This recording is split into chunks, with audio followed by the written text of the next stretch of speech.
bỏ bỏ cho họ đâm bông chắc mò hiện từ đang bỏ tung là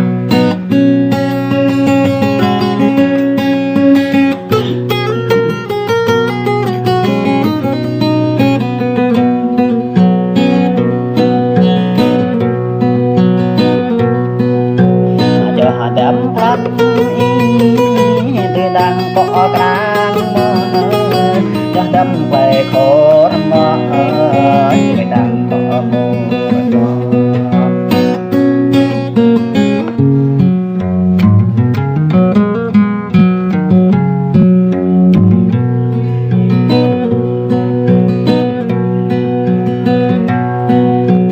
để niệm đi mơ hiện ta nào lên đi ở đâm có nông ba chất ta bắt cần già mò ơi